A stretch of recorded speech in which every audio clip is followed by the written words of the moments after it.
Well, after this one, CBA gets the victory 53-43 against a 3-3, now 3-4 Manalapan Braves team. Not the strongest game we've seen from CBA this year. Many flaws, many things that they're going to need to fix for their game against St. John Vianney this Saturday.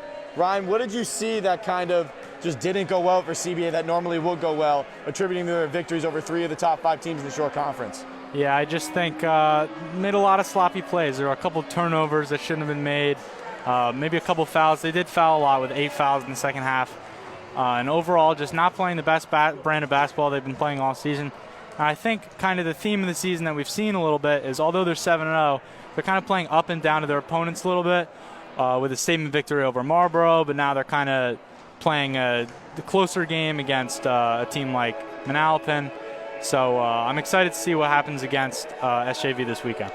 Yeah, and kind of things did it get in their heads, right? After a 6-0 start, it's kind of tough to, all the attention they're getting, possibly the first #1 ranking in the Shore Conference that CBA will have in the last 6 years. Took care of business. Now if they can take care of business on SJV, they will be that #1 rank. It kind of makes you think, did it get in their heads, right? In that first half, kind of like a shock to the system, right?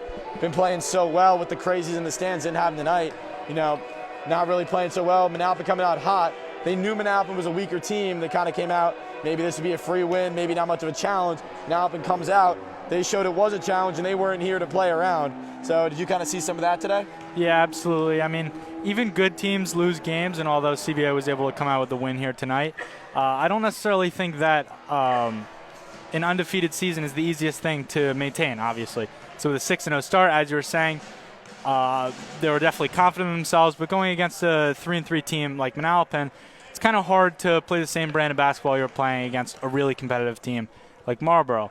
And then, again, like you were saying, with the opportunity after beating Marlboro to potentially reclaim that #1 seed in the Shore spot. The last time they had that was 6 years ago, I believe, when Pat Andre was the star of the team. Pat Andre, for those watching at home, is the all-time leading scorer at CBA.